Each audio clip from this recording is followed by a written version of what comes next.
Hello and welcome to the Tucson Bitcoin podcast. My name is Alex, and today is my first solo episode. So I had a few topics I wanted to talk about. I've been doing a deep dive into a bit about the Tucson economy, and I just find it kind of alarming, especially, with our Treasury Secretary's recent comments talking about trying to avoid a debt default, that's even in the conversation right now. It shouldn't be that surprising with how much money they're printing. But yeah, I wanted to talk a little bit about that. I've got a couple clips from guests on the podcast that I'm going to play, and, a clip from Janet Yellen.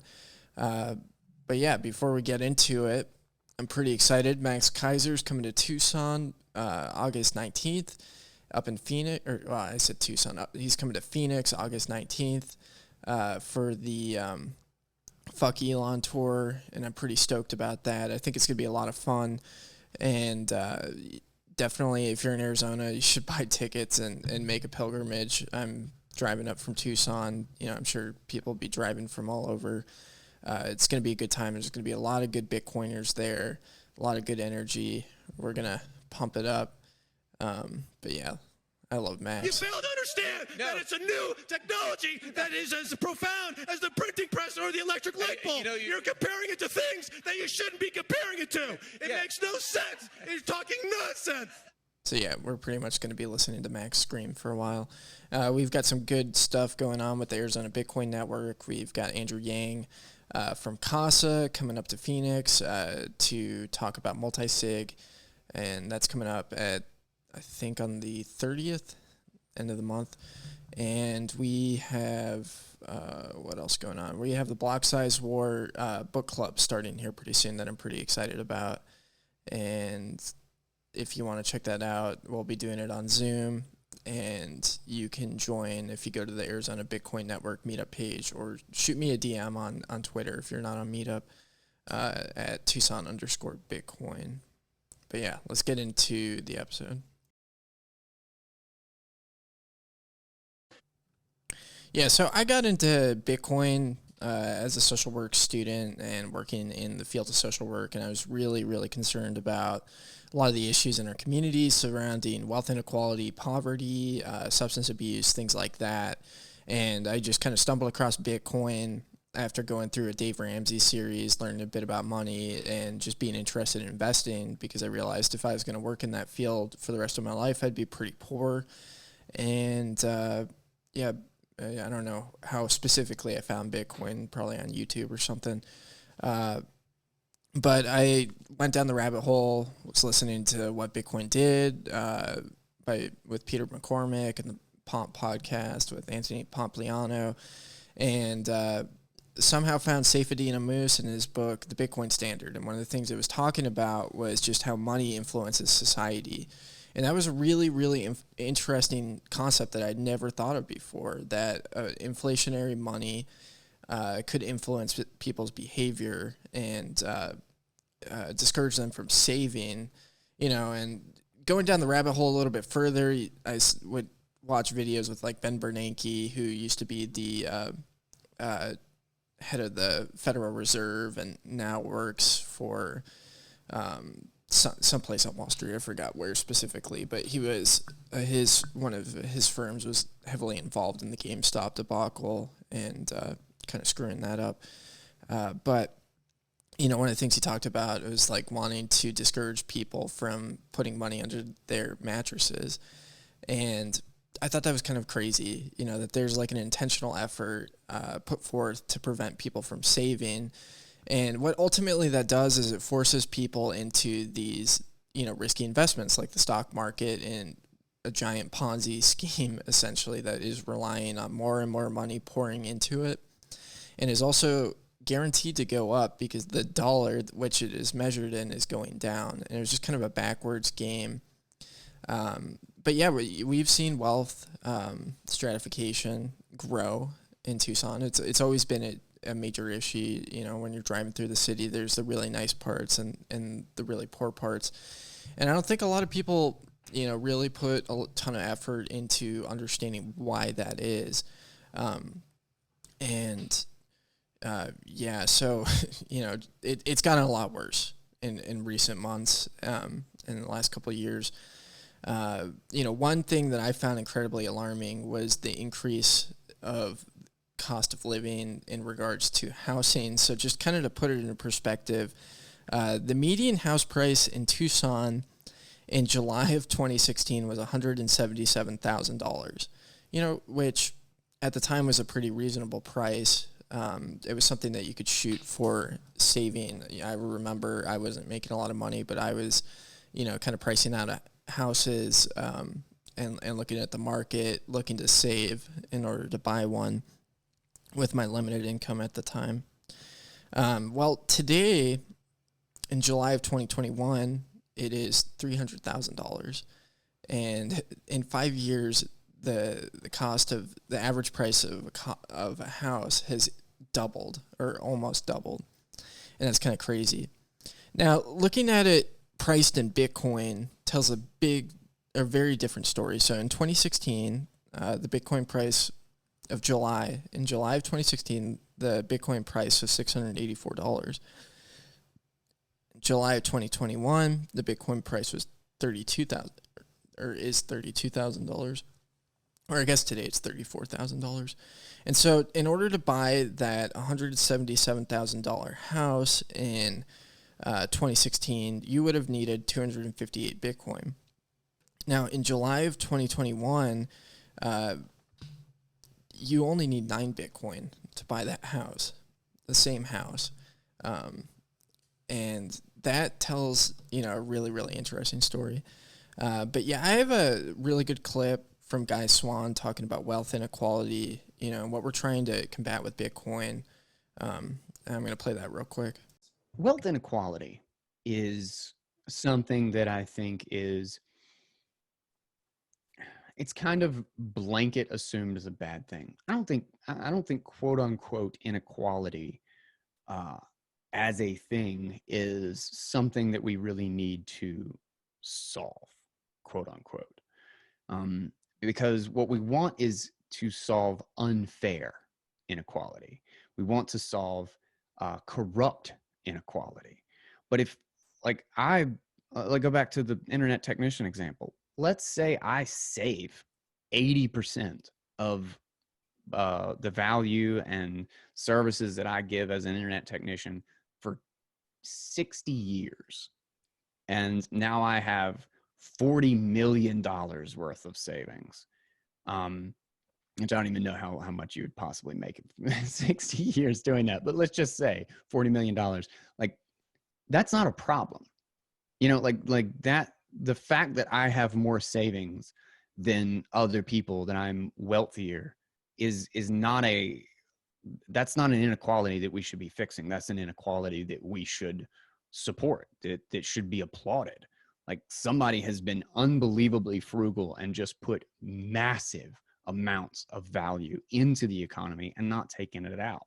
And that's what it means to produce a lot of value. That's what it means to have a profit. It means that all things equaled out at the end of the day, I put more into the economy that I took out.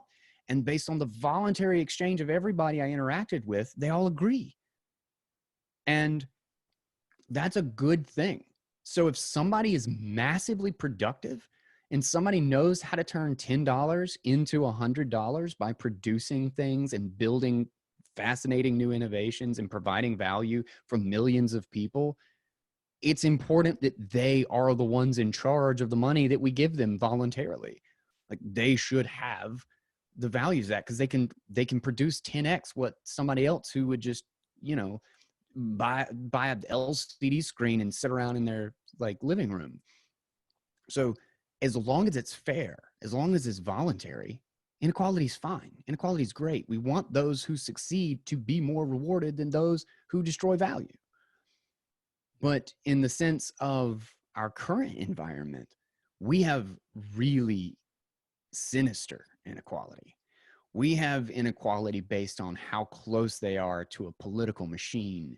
And we have inequality based on who has the banking license to just issue money at will and basically think about what it means. Like, let's say I've got $0, right? and I get a banking license because I know somebody in politics, and I got a good, powerful friend.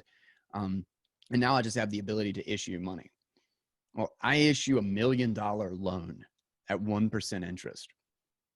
Again, I don't have any money. I haven't produced anything for the economy. I haven't traded with anybody. I got nothing. But I can issue $1 million and give it to you at a 1% loan. That seems like a great deal for you. 1% is dirt cheap. That means I get $10,000 a month from you. I have an asset. You have a liability. You owe me $1 million for no reason at all. I just invented $1 million asset for myself that's going to pay me $10,000 per month, and I didn't do shit. That's evil. That is messed up. And that's what we need to solve. The people who are billionaires and have unbelievable amounts of money and have permanent positions in politics and are in the corporate like revolving door between regulator, politician, CEO, regulator, like that whole system, that is a mechanism of corrupt inequality, and it shouldn't exist. Those are just people who know how to fudge numbers and have a political authority to be wealthy rather than actually exchanging value with other people voluntarily and producing things for the economy. Yeah. He says it really good. I had a lot of fun with him, learned a lot from him on that episode specifically. And Guy's got one of my favorite podcasts that I listen to pretty religiously. But yeah, that's what we're trying to solve here. You know, these prices wouldn't be able to fluctuate and inflate at the same rate as they do consistently over time, and then accelerating when they decide to print, you know, almost 40% of the money supply ever, you know, in circulation in a year and a half. If they don't have that power to do it, that's not possible. And that's why the idea of a fixed currency like Bitcoin is so powerful, and having the monetary policy secured through, you know, decentralization through, you know, over 10,000 nodes around the world, enforcing the protocol rules. And the only way to change it is to get a consensus from those nodes. And if somebody goes out and tries to change it, they get rejected by all the nodes on the network. And these are people like me or you that are running it because they believe in it and they think this thing has value for its properties.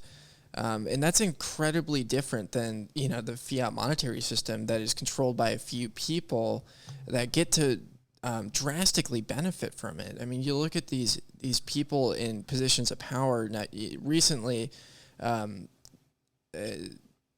Pelosi has been in the news for, you know, potentially insider trading with her husband buying a bunch of Tesla shares before getting a government contract. Like, that's the level of corruption that we have going on, or that's just even the tip of the iceberg of what's ultimately going on here. It's a lot worse than that, because these people, like I said, they're being successful for not producing anything, and we have to go out and we have to produce things of value to, you know, bring money home, and then it's just siphoned away through taxation and inflation, which is another form of taxation, and the inflation is just ramping up. And who does this hurt at the end of the day? It hurts the most vulnerable in our society. And you just see it. Why do all of these predatory financial services like payday loans congregate around low-income areas? It's because these people are hurting and they're desperate. And they're going to be hurting a lot worse as a result of, you know, the recent money printing and government policies. That's just ultimately what's going to happen. And it's entirely broken. And Bitcoin offers us an escape from that. You know, I post the numbers out on, like, I mean, imagine if you're saving for a house in fiat money and they're just going to print trillions and trillions of dollars a year, and the housing's going to double. House values are going to double, you know, in a 5-year period. Like, we don't know if that's going to happen going forward in the next 5 years. But one thing that we do know is that the Bitcoin supply is not going to change. And the fiat money is just so bad at storing value right now with the way that they're, just endlessly printing it, that Bitcoin is probably going to increase in value because fiat money is so bad. Not just on the merits of Bitcoin alone, but people are going to be forced into a better asset, to try and, retain some value. And you see this in developing countries. Like I had Mike Peterson on from Bitcoin Beach in El Salvador, and prior to Bitcoin in El Zonte, El Salvador, people were buying like physical assets like bricks to store their value. Because the currency where they were living, it wasn't secure, but it also wasn't, going to retain its value in the same way. And they didn't have access to financial services in the same way. And now Bitcoin is offering financial services to people all over the globe. And it's incredibly powerful and incredibly, incredibly exciting. But yeah, kind of diving into the Tucson economy, there's some things that, concern me. So Janet Yellen was talking about a debt default. Pretty much every state in the country, except for a handful, I think, the only one that comes to mind is Wyoming, but there's a very few that aren't running deficits. And, Arizona is one of them. We have, a pretty underfunded pension system, and we're not the worst. I was told recently that Tucson's runs a deficit of like $1.3 billion, which is quite a lot for, a little city with 500,000 people. But yeah, going through the top 10 employers, 6 of them are government. So you've got the U of A, you've got Davis-Monthan, you've got the state of Arizona, you've got TUSD, and you have Pima County, and then Customs and Border Patrol. So all of those are government programs or institutions that make up 6 of the 10 largest employers in Tucson. So a large portion of our economy is built on government and government spending. And that's going to drive the direction of how our policymakers go forward from here.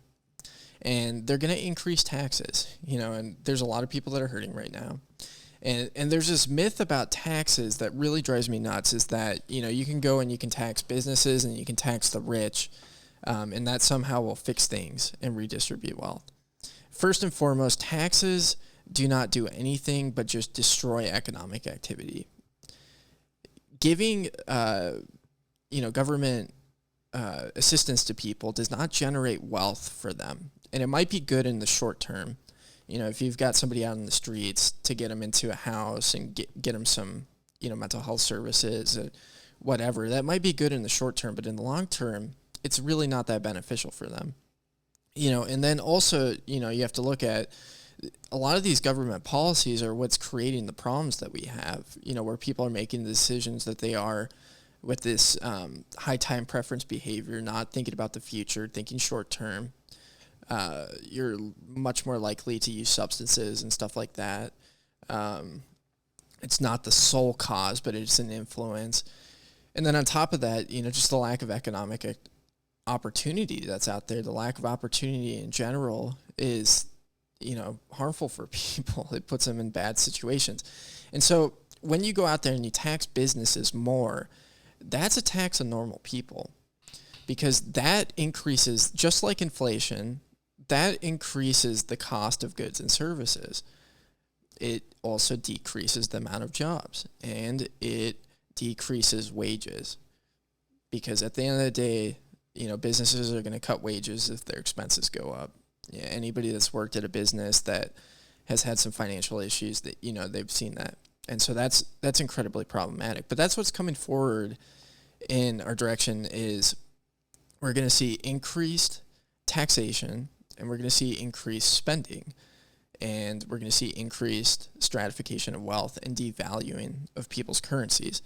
And there's not a whole lot of way out. Like you don't have a radical libertarian or conservative county. We have a pretty liberal county that is going to cheer these things on that are incredibly destructive for the local economy. And so that's something to be concerned. And I think ultimately what that's going to lead to is a collapse of the city at some point. We're going to see a collapse of Tucson because we don't have any major industry outside of government and making missiles. We do have some, and it was growing. We'll see if that continues to. But, the government's insolvent, and we just have to, treat it that way and know that, because we have so many government employed people, they're going to vote for policies in. But yeah, I've got a clip from Jimmy Song that I thought was really, really good, talking about, how with our corrupt money, you're just essentially voting for who's going to steal from you. And I thought that was absolutely fantastic. So I'm going to play that real quick. Yeah. So currently, we're kind of slaves of the government because they can print money whenever they want. And whenever they print money, essentially what they're doing is diluting everyone else's savings. And that savings is something that you work for. That's, you put your energy and time and effort into getting that money, getting that savings, and it gets diluted every time they print. So essentially they're able to steal your labor, and they're able to steal your labor. Well, what's that called? That's really just kind of a form of slavery, slightly more mild than I guess what we traditionally think of it. But that's essentially what it is, and it's most obvious whenever the governments are spending like crazy, and that tends to happen during war. So World War I, World War II, those are times of significant inflation, and that's largely because governments want to run the war. And it used to be before that they would have to go and borrow that money, right? Like in order to pay soldiers for weapons and things like that, they would have to go borrow the money. If they didn't have any in their vaults, they would have to go borrow the money. And of course, every war costs way more than anyone thinks. So, a government would do that. And they would find that the interest rates would be exorbitant, or that no one would lend to them, in which case they would lose, right? And that's how it used to be. The thing that changed with fiat money, and especially starting in the 20th century, is that everybody was able to just keep printing money. And what printing money does in that case is it subjugates the entire nation, everyone that uses that currency, to the government. And that's exactly what happened in World War I and World War II, is that pretty much every country that was involved was able to go into what they call total war. And total war is different than limited war, in the sense that limited war is only some soldiers, the military, they're the ones fighting. Total war is everybody's fighting. Everybody and all of the resources of an entire economy are devoted towards war. And that can only happen if you enslave the population to do it, which is essentially what these governments did. So I would say that, right now our relationship with the government is that of slavery, because they have control of the money. They are able to print money, and they are able to steal your wealth and labor. And as a result, we have this weird relationship where we vote in our leader, vote in people that are allowed to steal from us. It's just kind of a really weird dynamic. But it's okay, do you want these guys stealing from you, or do you want these other guys stealing from you? That's essentially what we're voting on. What Bitcoin does is it takes that power of money printing away from the state. And that means that they can't just go steal your labor. They can still steal through taxes somewhat, but taxes tend to be very, very difficult to raise. Ask any politician. It doesn't matter how blue a state that you're in. Raises and taxes are unpopular everywhere. It's just nobody likes it, which is why inflation's been used in so many places as a substitute. But because of that, when you have Bitcoin, they have to explicitly tax you whenever they need revenue, and they can't deficit spend anymore. They can't. There's no lender of last resort lending them money whenever they overshoot their budget. So governments shrink, and as they shrink, they can't just sort of like commandeer people's savings and their effort and their wealth and stuff like that. So in a sense, the government, like our votes actually start to matter again. It's not about who gets to steal from us. It's who serves us and our interests. And that's a very good thing. And that hopefully is the direction that we go towards as Bitcoin gains more prominence. Yeah, I had a lot of fun with Jimmy Song in that podcast, and I think he lines it out pretty well. We're just essentially voting for who's going to steal from us, and nothing really gets fixed until we fix the money. I mean, it's just something that both, the Republicans and the Democrats always agree on, is that we need to pump it up when it comes to the money supply. And I think this is incredibly important for people to realize, because you can't really start to make good decisions until you realize the system is rigged against you. And you either need to play it really smart and take advantage of the way it is, or opt out. And I think that's where Bitcoin comes in and is incredibly exciting. And so, I talked a bit about wealth inequality earlier. From a systemic level, Bitcoin and its monetary policy is a lot fairer system. In a hard money system, you're required to produce value to get money, instead of just siphoning value off of other people through taxation and cheap debt and inflation. So that's one aspect of it. And then two, it promotes savings and wealth creation, because I think savings, Guy Swan did a great episode on this called Walking Tall, where he talks about, savings is really the cornerstone or foundation of building wealth. And I agree with that. And, saying something like that in our current system, seems kind of ludicrous. Like, the idea of saving money is just super, super counterintuitive. And that's a reason why a very large portion of our country doesn't have savings, let alone, emergency savings. Like, if their tire went out, they'd have to put it on a credit card. And that's pretty scary. You've got a lot of people living paycheck to paycheck, because that's just, what the system is created with inflation.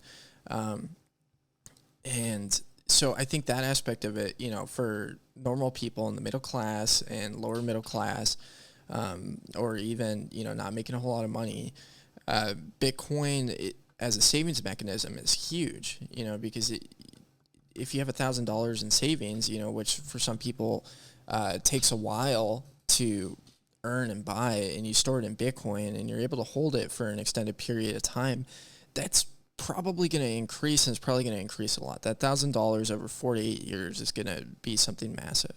You have $1,000. Looking at the way our monetary policy is now, imagining 8 years in the future, what $1,000 is going to be worth, it's laughable. It might be the equivalent of $100 with the way that they're printing. Or, it's just going to decrease. It's not going to retain any value. And so I think Bitcoin is useful in that regard.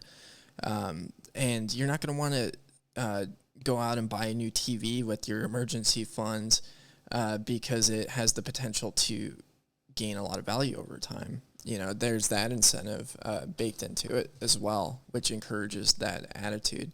And then, for people that, really don't have any money, there are some awesome services out there like Fold, where you can just earn Bitcoin just from spending using a debit service.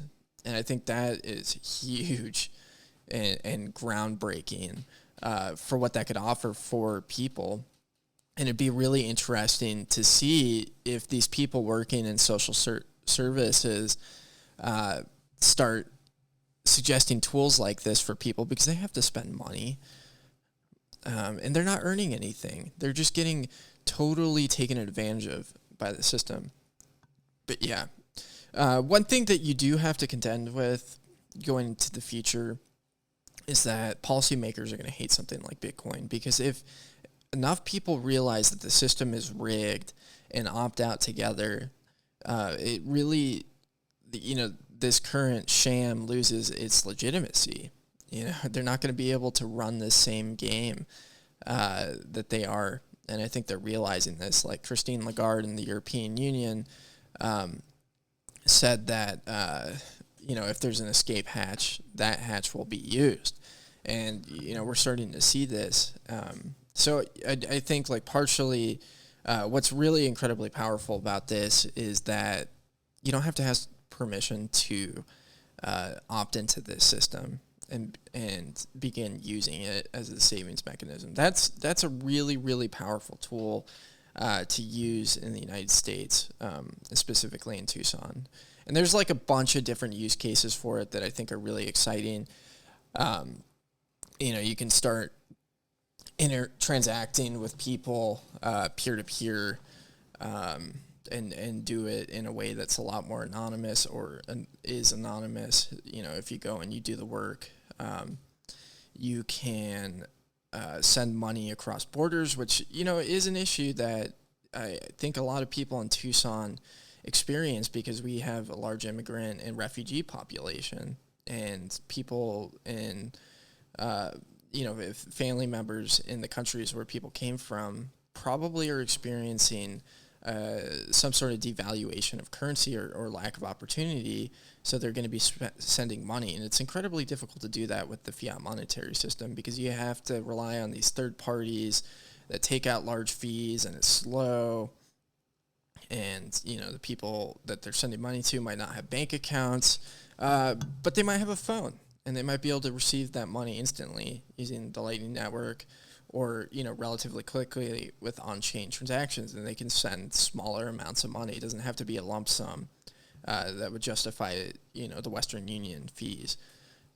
So that's an incredibly, powerful, use case for Bitcoin outside of the savings mechanism. But yeah, I think it's incredibly important to realize that the government and these big institutions are running us into a wall, and they don't really care about you. They're just laughing to the bank as they get rich. We've all seen the headlines of the trillionaires getting richer and richer and richer. And yeah, I think it's incredibly important. We're not gonna,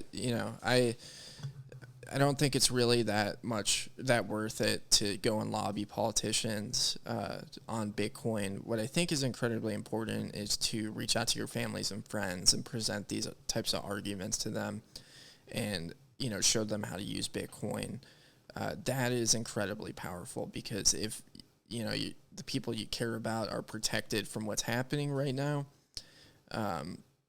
you can rest easy to a certain extent because I think things are going to be bad, but I think things are going to get better in the future, because I truly think that Bitcoin is going to really be adopted and used as kind of a dominant form of money in the future. And that kind of stands in contrast against what's coming with the central bank digital currencies, which, they're talking about doing things like having expiration dates on the money that forces you to go and spend. And that's just wild to me. And it's just going to be a total surveillance coin, which, is super problematic because we're not criminals. But they want us to treat it. They want to treat us like criminals. So I have a Janet Yellen. She's got so many funny quotes on Bitcoin, but I'm going to play her quote or her clip real quick. I don't think that Bitcoin, I've said this before, is widely used as a transaction mechanism. To the extent it's used, I fear it's often for illicit finance. It's an extremely inefficient way of conducting transactions, and the amount of energy that's consumed in processing those transactions is staggering. But it is a highly speculative asset, and I think people should beware. It can be extremely volatile, and I do worry about potential losses that investors in it could suffer. Yeah, so I think the big takeaway on that one is Yellen doesn't care about you. Because she goes off and she just lists some, really silly FUD about Bitcoin, about its energy, about it being speculative. It's just really simple. If anybody that's bought Bitcoin almost, except for like recently, 99% of the time that Bitcoin's been around is positive. Anybody that's bought Bitcoin and held it for 4 years, nobody has lost a single dollar. And that's how it's going to continue, because it's just going to get more and more adopted, because it's a superior technology, it's a superior money. And, people need that in the face of how awful fiat currencies are. And just the example of buying a house and saving for a house, if you're saving in fiat and the house doubles in 5 years, you're screwed. Like, how are you possibly supposed to keep up with that rate? If you're an average individual. And then if you save it for it in Bitcoin, the cost of the house goes down over time as the Bitcoin price increases. It's just really, really simple. And, these people in positions of power feel attacked by something like Bitcoin because it attacks their ability to control things. And it attacks their livelihood, their ability to rent seek and make money off of doing nothing. Like Yellen, just like a lot of politicians like Bill Clinton, Hillary Clinton, all of these people, when they're out of office, when she retired from being the head of the Federal Reserve, she went around to, organizations like Citadel and just made hundreds of thousands of dollars by giving speeches. These companies lobby these people because they're in positions of power, and of course they don't do anything to help the average individual. And that's very, very apparent by what we're seeing with the monetary policy. They just print and they print and they inflate and they inflate and they gaslight and lie to you to say that inflation is good. Inflation is good because it increases wages, and that it doesn't increase wages at the rate of inflation, and that's really, really obvious. And anybody that takes a minute to think about how much more things have gotten expensive and compare that to their salary over the past, however long they've been working, can see that. They can see that the system doesn't serve them, and that they're a fiat slave and they're just being taken advantage of by these maniacs that have this awful monetary policy. But, this is why Bitcoin is so incredibly exciting, because it is essentially emancipating us. It allows us to have sovereignty outside of this system, to be able to transact with each other in a way that we don't need permission for. And people don't think about that. Like, when you go and you swipe a debit card or a credit card, you're essentially asking permission from these third parties. If you send a Bitcoin transaction, with the self-custody wallet, you're not having to do that. And you can hold your own money. When you're holding money in the bank, or you have your Bitcoin on an exchange, you're assuming a lot of counterparty risk. You're entrusting that this organization that's holding your money is going to be solvent, and the banks aren't solvent. These exchanges, are honeypots for hacks, and there's no guarantee that they have all the money that they say they do. But with Bitcoin, you can withdraw it and self-custody it, and it's not going to be debased. I mean, you can take cash out of the bank and put it under your mattress, but that cash is going to be devalued at a rapid pace because they want to. They want to incentivize you not to do that. They don't want you to have savings. They don't want you to have financial freedom, and they don't want you to be financially sovereign. And this is why it's incredibly important that people in Tucson consider Bitcoin and learn about it. And yeah, so that's pretty much all I have for the show today. Really appreciate you watching. I had fun with this one, kind of diving into, bits about the Tucson economy. And yeah.